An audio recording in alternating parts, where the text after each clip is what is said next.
Hey, hi, hello everybody. Welcome back to the Barely Bookish podcast. So, before we jump into our discussion on the continuation of Pride and Prejudice and finishing up the book, I just wanted to take a second and say I record these a day in advance, so at this point, I still don't know the results. And if you're listening to this in the future, you obviously know, but I just want to remind everyone to take time to take care of yourselves, whatever the outcome. Take some time away from social media if you need it. Just do whatever you need to do to get over a lot of the anxiety that many of us are feeling right now. And hopefully this works out for the best. Yeah, I just wanted to take that second to remind you all that put yourself first. If you need to listen to this later, do it. If you need to just spend some time outdoors today, do it. Just do whatever you need to do to restore some balance in your life. And this will be back here for you whenever you are wanting to listen to it. And if you want to use this as a distraction, totally do that. But just take care of yourselves first. But without further ado, we are going to get right in onto the episode.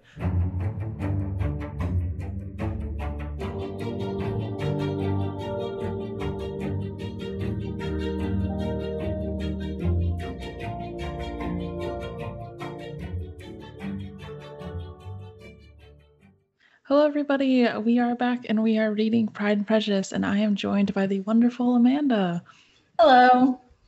We are starting with chapter 53. So if you haven't read watched the last two episodes, not read it, also read the book, these are spoiler inclusive, so you will want to read those and watch those first so that you don't spoil things for yourself. So make sure you do that and then come back and join us over here. So chapter 53 starts out, and Bingley is coming back to Netherfield, and I'm like, Darcy, yes! Because to me, I don't even care about Bingley. I just care his relation to Darcy, and if Bingley's coming, that means Darcy's coming. Yeah, maybe. Or at least we can hope. Yeah, fingers crossed. But then it says, yes, Darcy is with Bingley, and they came to the house like pretty much immediately. Like, I have this feeling that Darcy wouldn't even let them go home first. They're like, we're going over there right now. Like, get it together. We're going. It's happening. Like, I don't think he even let them walk in the door. I think they basically were like, drop the carriage off with our stuff, get on this other horse, and let's go. Like, like, I have a feeling that Darcy was like, sorry, I can't wait to see my wife. But I wonder if Bingley knows the way Darcy feels. Darcy's a very private person. I don't know if he would share with Bingley that he's got a thing for Elizabeth. Yeah, I don't know if he would either. Well, he did tell Bingley's sister, so I don't know if Bingley's sister might have told Bingley. But I mean, all he said is that he thinks he's beautiful. He didn't come out and That's say, true. "Hey, I've already proposed to this woman once." Maybe he played it up saying, okay, you haven't seen Jane in a while. We should really get over there right now. This moment, you don't want to wait home. Let's just go straight over there. And then Bingley's like, yeah, let's do it. And Darcy's like, thank gosh. Good. I'm so happy. That's how I'm going to guess he played it. I hope so. So, Bingley is very awkward, or no, not Bingley. Darcy is very awkward and quiet, and Elizabeth is confused. She's like, did you not like me anymore? What's happening? Are we good? Bingley is really liking Jane again immediately, and Elizabeth's pretty happy about this because it's noticeable how quickly he's like, oh yeah, I do love this girl. So chapter 54, the gents come back a few days later for dinner. Bingley sat next to Jane because Mrs. Bennet will not allow it to be any other way. Elizabeth admits that she's in love with Darcy, to herself at least, and I'm like, yes, thank goodness. Baby steps. I know, baby steps. We're getting there. We're getting close to hand-holding. And then Elizabeth did not get to talk to Darcy all night, and she is not happy about it because she wants to talk to her husband. So, chapter 55, Darcy went off to London, and in my notes, there is a sad face right next to it, as there should. Bingley arrived really early in the morning, to the point where all the ladies were still getting ready. And my favorite thing is the way they do this in the 2005 movie, where they just all get up and they're like, oh my gosh, everyone act natural, and they're all like throwing things everywhere, trying to like pick up, and then they're sitting down and they're like reading a book all like pretty and stuff. I just thought it was so funny because that's basically exactly how I imagined it in my head too. Yes. And then I was like, I think Bingley and Jane just got engaged. And before I even finished writing it, I looked at the next sentence and I was like, I was correct. Jane and Bingley are super happy, and I am so happy for them. And Elizabeth thinks that no one will marry her. And I'm like, you wait, just wait 5 minutes, 5 minutes, please. I'm just so happy for like them getting married. But I was like, when's Elizabeth getting married? Like, great, they got married, but like, Elizabeth, like my girl, where is this at? So chapter 56, and I just said, OMG, Lady Catherine just showed up at Elizabeth's house. So she didn't do this in the middle of the night in the book, right? Right. Yeah, right. It's in the middle of the day, and in the book, it's they do it in private, and then in the movie they do it in front of everybody. Yeah, I knew she didn't do it in front of everybody in the actual book, but I was like, I don't think she showed up at night, right? Mm-mm. And then Lady Catherine just walked into her house being super rude as usual, and she tells Elizabeth to go out walking with her. And then she's telling Elizabeth she's not too happy to hear that she's going to be marrying Darcy soon. So Elizabeth goes off on Catherine, and I'm like, yes. But she basically is saying that Lady Catherine's saying like, oh, you know, you are going to make my family look bad by marrying Darcy and all this kind of stuff. And Elizabeth's like, I don't care. Like, I do not care. Does not matter to me. Like, you're trash. And she insults Elizabeth's family and everything. Yep. She just irritates me. I can't. But I know. It all works out in the end. Yeah, I know. Lady Catherine's so annoying. But even then, Elizabeth is faced with this horrible woman who's saying horrible things, who has so much authority and is so much higher than Elizabeth in her station. And Elizabeth still stands her ground. She looks her in the eye and says, if this man were proposed to me, again, cough, cough, then I'm going to be his wife, and there ain't nothing you can do about it. I know. I love it. And she said something about, oh, promise me you'll not marry him. And she's like, I'm not going to make that promise. Like, I'm not going to do it. And I just, like, I love Elizabeth as a character solely because she's able to stand her own ground. Like, that's my favorite part about her. Yeah, and that's what's one of the things that have made the book stand the test of time, 200 years on, and this is still relegated as one of the best literary, works for female empowerment there is. Yeah. Yeah, I think that Jane Austen knew what she was doing. Like, one of the things that I really like too is that she was like during that time that the books were mostly written in like letter format, and I love that she was like, I'm not going to do that. Like, she originally wrote it that way, but then she's like, this is going to tell the story better, and switched it. Yep. I love that for her. So chapter 57, Elizabeth is not too sure where Catherine got the idea that they were engaged from, and I'm still not sure where she got this idea from. I just think everybody around them, even though Darcy and Elizabeth had not said anything themselves about themselves or to any other people, everybody around them can see the tension in the air. They see the way they look at each other, even before they separated the first time. I mean, only people that truly love each other, that truly want each other, fight like that. Yeah, that's true. So I just think everybody could see the way they are and just assumed, they took it amongst themselves. Yeah, that's probably it. I'm just trying to think how it could have gone back to Catherine. Well, they say in the book how it did. Did I miss that? Yeah, they say in the book how it did. The people from Meryton wrote to Charlotte. Charlotte told Collins. Collins told what's her face. Oh, okay. I guess I missed that. Because then immediately after, then that Colin sends the letter to Mr. Bennet about Jane, but also mentions that Elizabeth might be married soon. And Mr. Bennet's like, what? Yep. So, chapter 58, Darcy is already back from London, which is good because the more Darcy, the better. So, Elizabeth ends up talking to Darcy and says that she knows she's not supposed to know, but she's really thankful of what he did. And Darcy says what he did for Lydia, he was doing for Elizabeth. And I was like, yes, they're going to propose. Yes. And Darcy says he feels the same way towards Elizabeth that he did the day he proposed. And Elizabeth says she cares for him now. And then they're flirting. And I'm like, yes. And so now they're technically engaged, I guess. Bingley and yes. No, Elizabeth and Darcy at that point. Oh, yeah. Once they admit that they love each other. Yeah. They're engaged by that point in time. Yes. He didn't actually come out and say it though, but I was like, oh, they just kind of were like, okay, we like each other, now we're engaged. It's a secret engagement. That's true. So Darcy has some self-reflection here and talks about how he was spoiled and self-centered and how he's trying to grow. And he says that Elizabeth has humbled him, which makes me so happy. Because I was like, I love seeing Darcy grow as a person.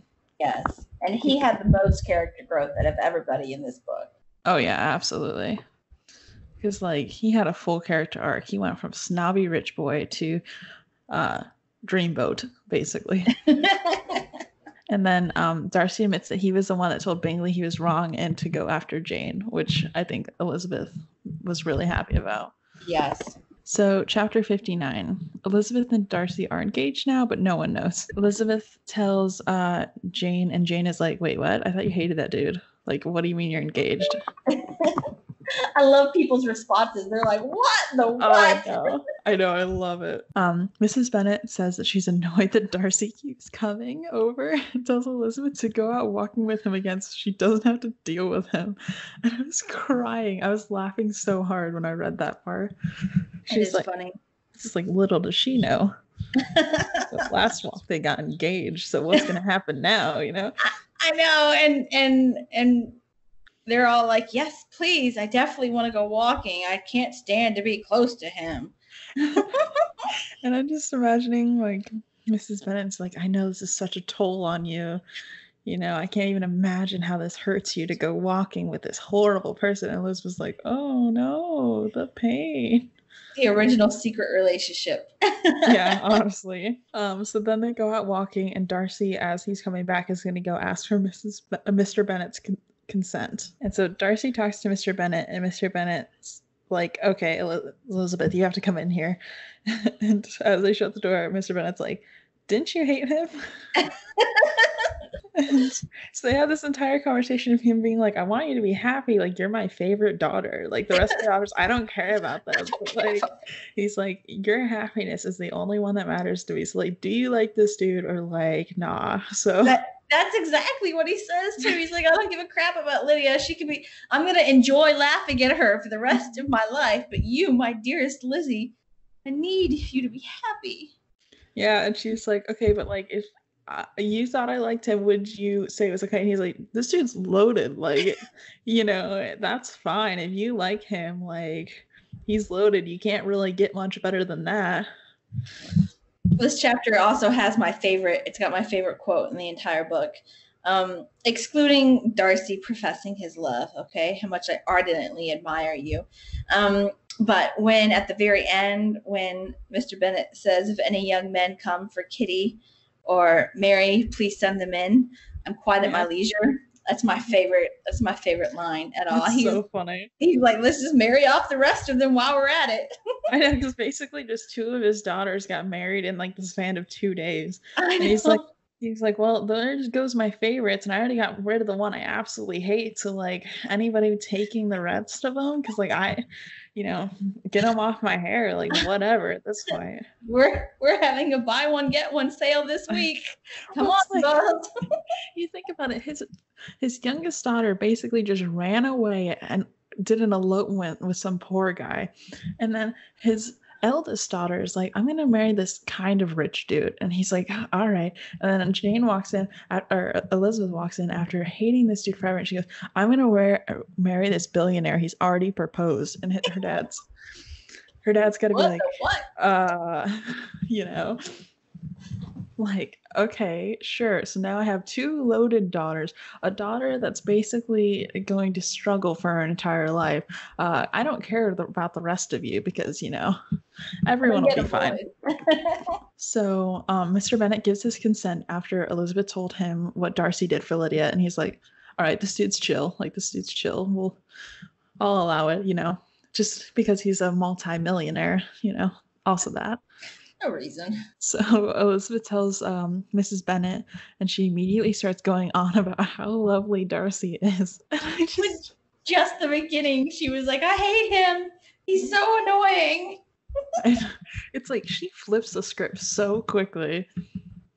I mean, wouldn't you? Honestly, if my child was like, I'm marrying a multi-millionaire, I'd be like, all right, like, say less. I mean, what's Mrs. Bennet gonna do, Yeah. So everyone immediately starts being nice to Darcy and starts getting to know him for the first time ever, and they're like, oh wait, this dude's not that bad. So chapter 60, Elizabeth starts asking Darcy when he knew he loved her, which I always think that's cute. Like in books, they're like, when's the first moment? And it's like, in real life, everyone in this group knows that no one knows, but like you have to make something up on the spot, and you're like, it's that time that you wore that purple shirt and your hair was But Darcy says that he wasn't too sure when he started to fall in love, just that he suddenly was, which I was like, oh, that's cute. It's a great answer. Yeah. All right, so Darcy admits the entire reason he came with Bingley was to see if he could make Elizabeth love him. It's like, oh, so cute. You don't have to make her. She already does. I know. I'm like, he had no idea. So Elizabeth wrote to her aunt and uncle to announce the engagement while Darcy wrote to Catherine. And I want to read that letter that Darcy wrote to Catherine. I know. Oh, I could just picture he's all like, congratulate me. I want to thank you. It's because of you. I was able to do this. And she's going to be like, what? It was so shady, I bet. No, it's awesome. I would love to read it so much. So Mr. Bennet also wrote a shady letter to Collins announcing Elizabeth's engagement. I love the shade in that family. I do too. Especially he's like, if I were you, I'd pick the nephew. And obviously they do because they hightail it right out of there. Yeah. Oh my goodness, so funny. So Miss Darcy wrote 4 pages about how happy she is that Darcy and Elizabeth are engaged. And I love that Elizabeth and Georgiana get along. It just makes me so happy. You know that Elizabeth is going to take such good care of her. She's going to be such a good influence on Georgiana. Yeah, and it's going to be like basically another sister like Jane for her, because she doesn't really seem to get along with her younger sisters. Like she never talks to Mary at all throughout the book, and then she doesn't like Lydia or Kitty all that much. So who would? I know, really though. So Lady Catherine is so mad about their engagement that that the Collinses end up coming to visit so that Charlie could get away from Lady Catherine for a little bit. Which I just thought was so funny. It's awesome. So chapter 61, Mr. Bennet is really missing Elizabeth now that she's married, so he's gotten joy out of going to Pemberley when he's least expected to. And I just think that's such a dad move. I think it's hilarious. And you know how much he likes to read. He's got to be in love with their library. Oh, yeah. He definitely does not leave that room. Like, he says hi to everyone and then just walks straight into the library. Which I would definitely do. I'd be like, have a bed set up in the library, and then they'd walk in and be like, what? And I'd be like, oh, hey. Heck yeah.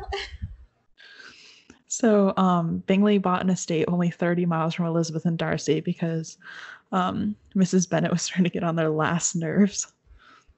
Which it feels right. It feels right. And you know it's got to be bad if you're getting on their nerves. Yeah. because Jane and Bingley are very nice people. Yeah. So like to be on their nerves, I bet Mrs. Bennet was there every single day. All the time. And Jane's like, all right, I'm out. So Mr. Bennet will not allow Kitty to go stay with Wickham and Lydia. So she's gotten a lot more respectable under the guidance of Elizabeth and Jane. And I thought that was a good note to add. Yes. Because I think that Kitty had a lot of potential, but she just couldn't develop under Lydia's wing so much. Wickham and Lydia are still trying to get money out of Darcy, which is not surprising at all, but it's so annoying. Like Lydia literally writes to him writes to Elizabeth all the time, being like, "Can't you give us more money, please? More money, more money, more money." It's like, no, leave. So Wickham and Lydia move from place to place trying to improve their money situation, but they're continuously spending more than they make, and eventually they fall out of love, which is kind of sad. I don't think they were ever in love to begin with. Yeah, I think Lydia cared a lot about Wickham, but she didn't love him. And I don't think she understood what loving someone would be like. See, I think she cared about being Mrs. Married? Wickham. Yeah, that could be true. And then she realized that he didn't care about her, and she's like, well, crap. Yeah. Now I'm guessing she probably thought he was hot, and that was basically the extent of it. Yep. So Wickham is not allowed to be received at Pemberley, but Lydia occasionally visits, which is nice that she comes and sees her sisters, I guess. And I'm guessing that she's just so sad being at home that she wants the nice things that Darcy has to offer. And that's why she probably comes a lot. Georgiana Darcy lives at Pemberley now, and she absolutely loves Elizabeth, and they get along very well, which I was like, yes. Like, it just makes me happy that they have a good relationship. And then Catherine and Darcy didn't talk for a while, but Elizabeth persuaded him to extend an olive branch, and eventually Catherine agreed and came to Pemberley. And that's it for the book. Yay! So you liked it? Oh, I loved it. So good. I was just, so nice. It was so nice to have like a book that I enjoyed and like could fall in love with right now. Yeah, I'm glad you did, because I love it. Yeah, so good. I guess my first question is, what made you love Pride and Prejudice? Oh.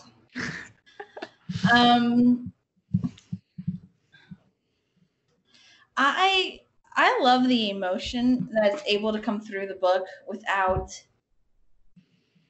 saying it. Because I'm used to reading first person books, or third person books that are all from one point of view. And Pride and Prejudice was like the first book I read in an omni God sort of point of view, because she writes it so where you get a little bit of taste of what everybody's thinking and feeling. And I love the emotion that comes through. I love how you can feel the anguish that Darcy is feeling, and the nervousness from Elizabeth whenever she's in his presence. Even when they think they hate each other, we as the reader can feel that hate is really just attraction that's building up stronger and stronger. I just love the way that they come together. I love everything about it. Their slow burn romance is real.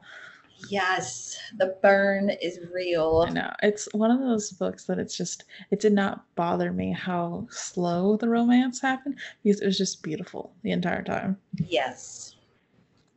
I agree. What is your absolute biggest fault with Pride and Prejudice? My biggest fault with Pride and Prejudice, I don't know. The extreme personalities, I think.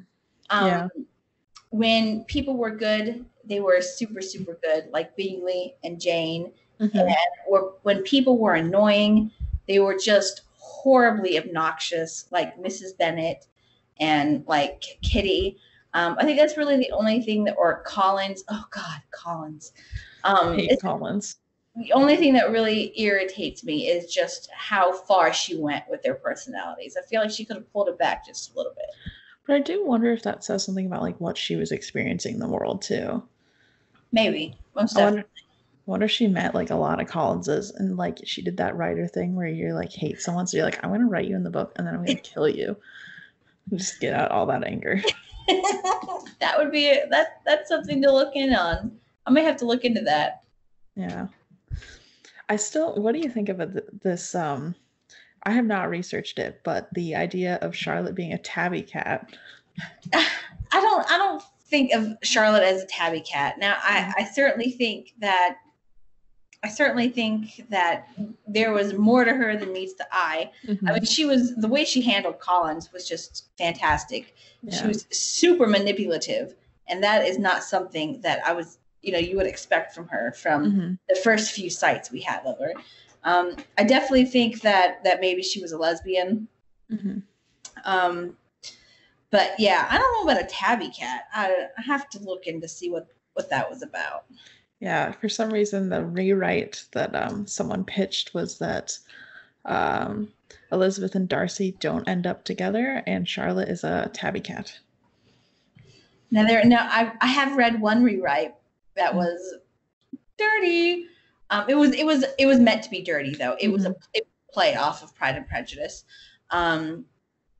where both Bingleys, so Miss Bingley and Charles Bingley, were trying to nab Darcy for themselves. Ooh, I love that though. And then in that one, Charlotte was gay. Charlotte was gay in that one, but she still needed a comfortable home.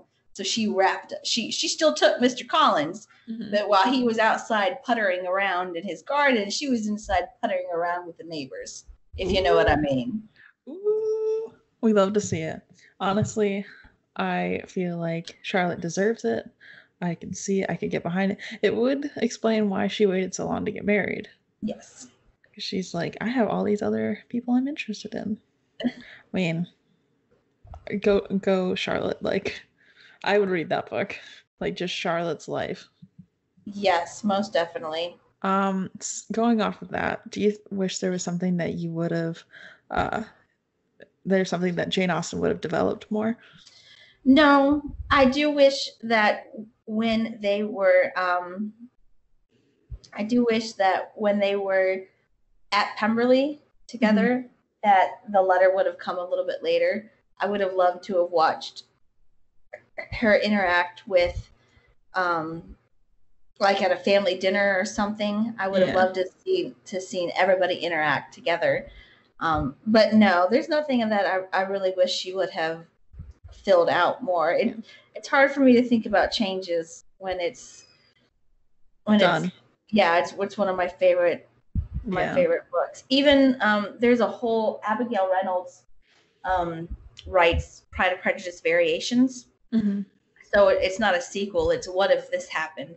What if Elizabeth agreed to Mr. Collins, or what if Elizabeth and just a whole bunch of different scenarios. And I've never been able to get into those because I like the sequels. I like to read what'll happen afterwards. I like the modern retellings, but I like Pride and Prejudice just the way it is. So I don't like to think about it changing in any way. The only thing I wish we had is I wish we had like one chapter of her talking with Darcy after they've been married. Yes. Well, and there's tons of discussion out there because Jane Austen never got married. Yeah. She never she got close with one guy. But they never made it that far. So all of her books stop at the wedding because she doesn't know what happens. She doesn't know what happens afterwards. So every one of her books stops at the wedding. That's kind of wild. I didn't know that. Yep. I don't know. I just want a little tidbit of their fight flirting, just a little bit more. I mean, there's not even any kissing. Because she's never experienced any of that herself. So how could she write it?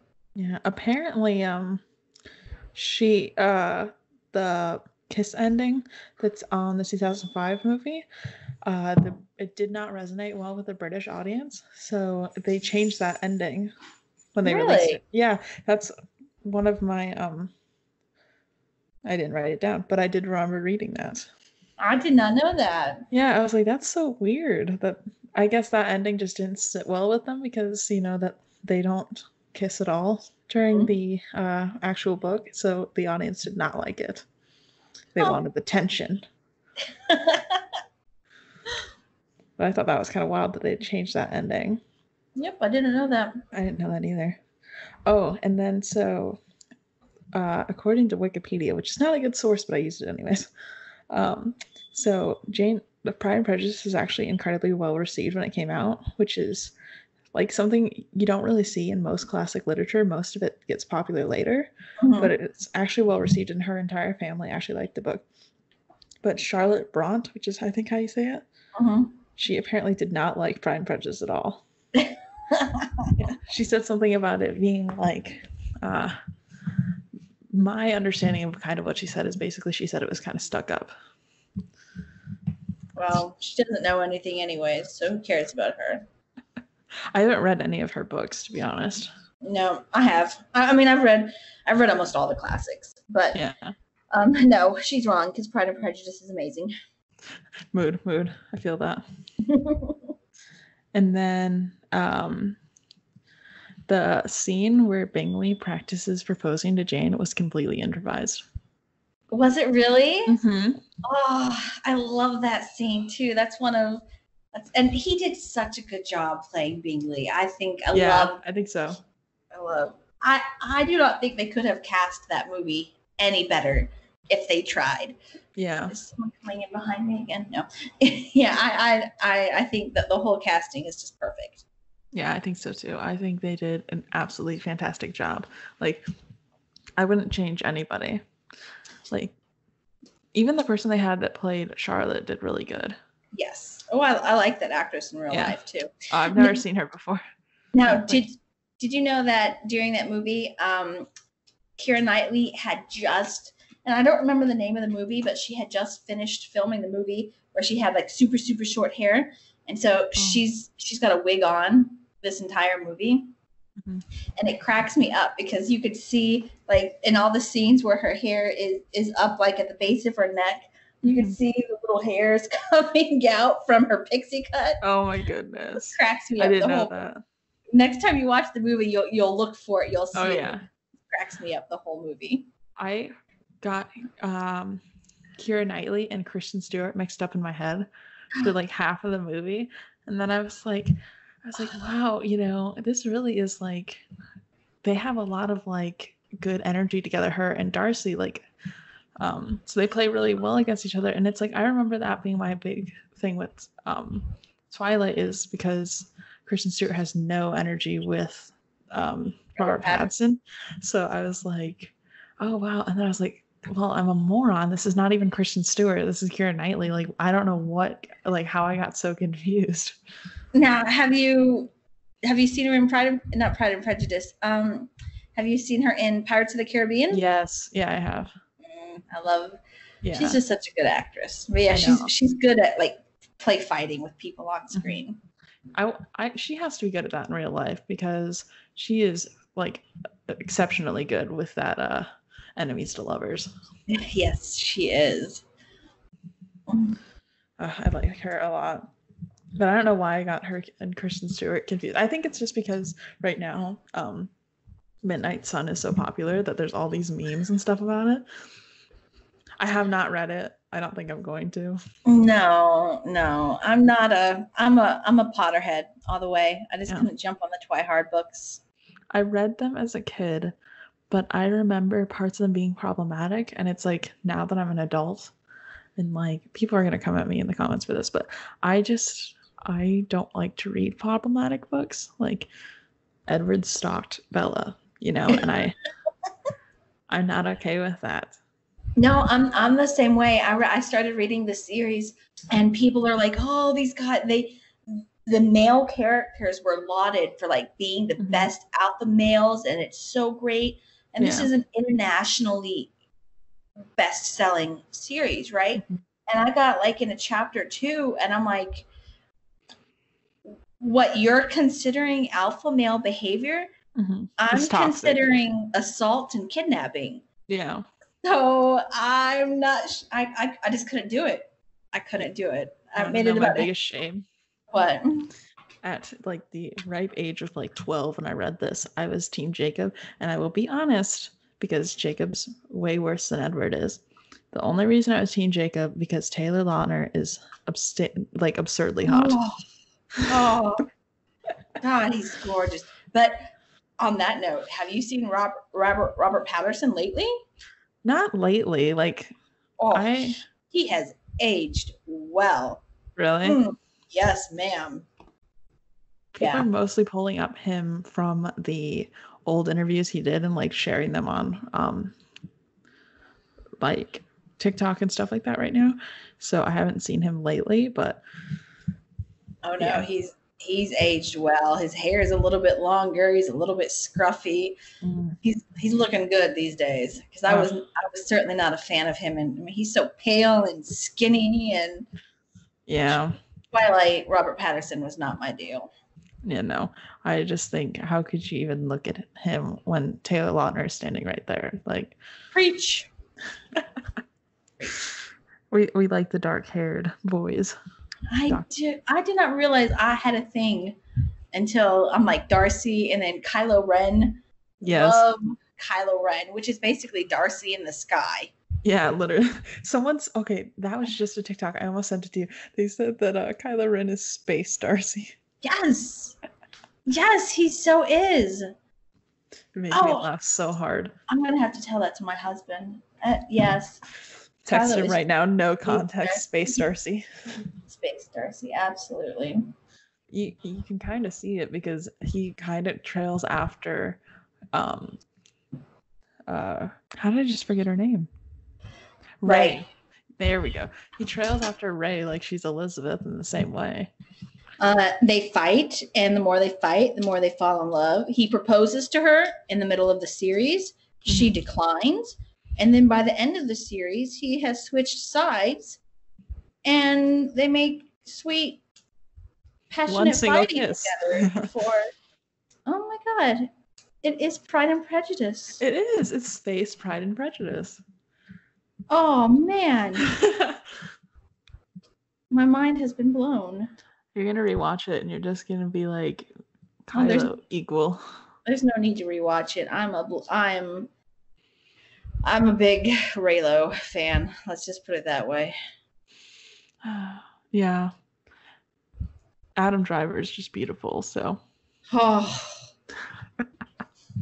Yes. Yes, he is. Like, I started watching after the first Star Wars with him in it. I started watching Girls.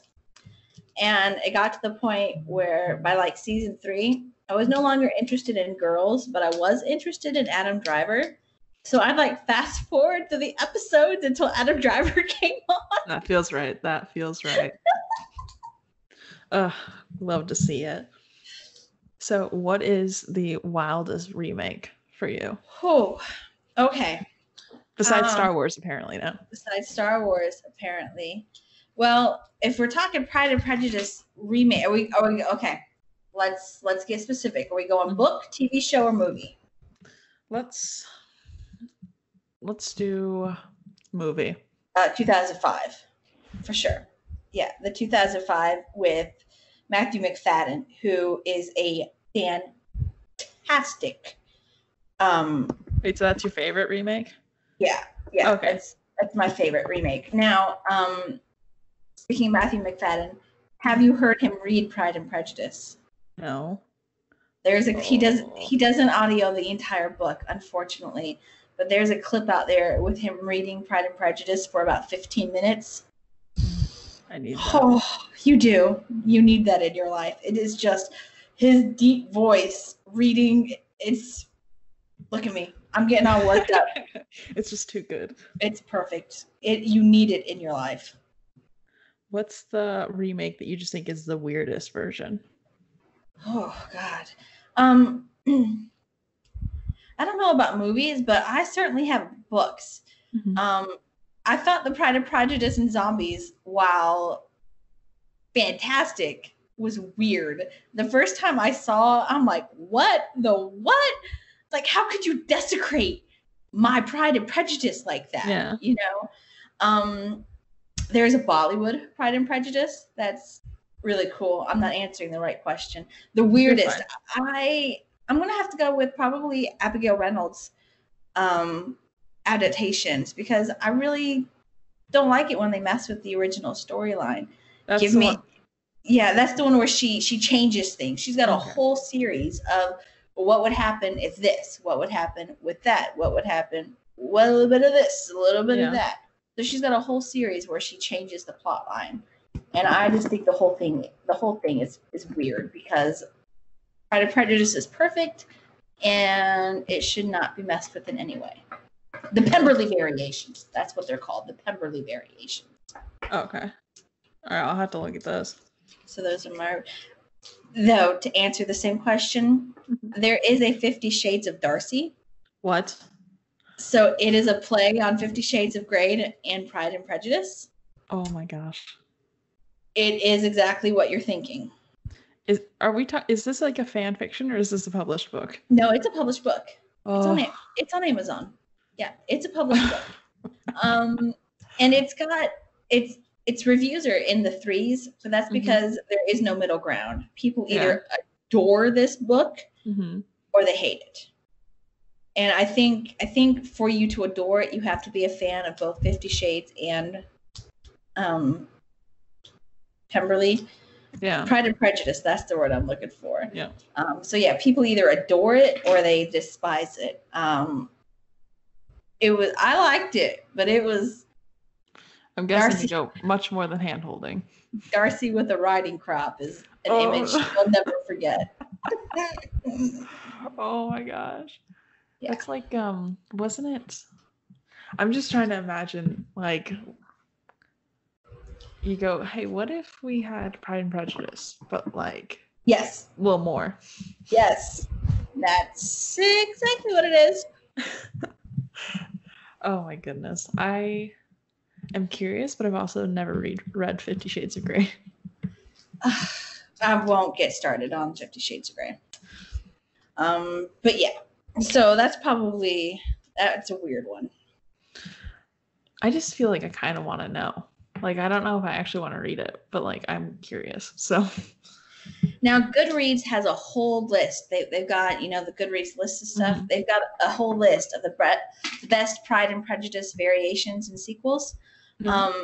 And let me, you know what? Let me log into I should have done it before. Let me log into my Goodreads real quick, and let me tell you how many of those on the list that I've read. Yes, I'm ready. So out of a list of, out of 414, so the first out of the first page, which has 100 books on it, I have read, there's 4 that I have a click of have not read.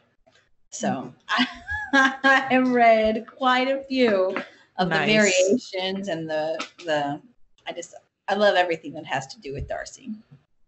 I mean, how could you not? He's like beautiful and awkward, and I love him. Yes, me too. So overall, fantastic book. I will probably read it again. By probably, I mean I'm definitely going to end up reading it again. Yes. And I'm probably going to deep dive into at least the BBC miniseries, because I feel like the 2005, while it was good, I just need more of it. Well, you certainly get it through the BBC miniseries. I mean, it's 6 hours of Pride and Prejudice. You can't go wrong. Yes, perfect. So that's all I have for this episode. Do you have anything else you want to say about the overall book? Nope, other than I love it. And if you haven't read it, I'm disgusted and hurt and upset with you. Reach out to me and I'll walk you through the process, because it's something everybody needs to read at least once in their life. So where can all the people on the internet find you to reach out to you? I am all over the internet. I have my own website. It's amandafaybooks.com. I am on Facebook at facebook.com/amandafaybooks.com. I am on Instagram, Amanda Faye Books. I think you're sensing the theme here. On Facebook, you can look for me personally. It's author Amanda Faye, or just plain old Amanda Faye.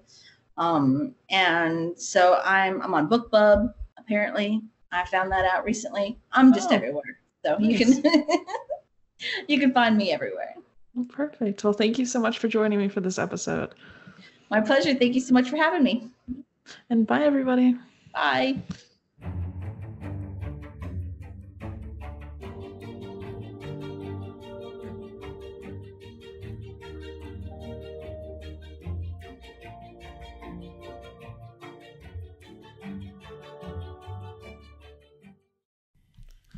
Thank you all so much for tuning into this episode of the Barely Bookish podcast.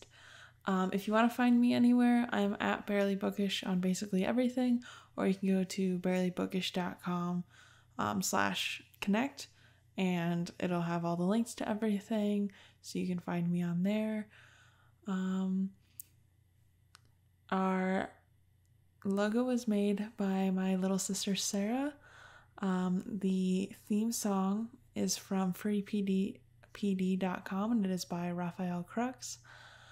And yeah, we are about to pick our next book for the Barely Book Club. So if you want to join a virtual book club, it's on Discord, and you can find it by one of the links below in the show notes. And you just gotta, we're still suggesting books right now, so if you want to join, now is the perfect time because you can suggest new books. Yeah, that's about it. That's all I have for you all, and I will catch you in the next one. The next one will be about the Pride and Prejudice movie, so and it's a 2005 movie, which I know we talk about a lot on here, so if you want to watch it before, totally do that. Now's the time to watch it, and then you can not get spoilers for that next episode. But I will catch you in the next one. Bye!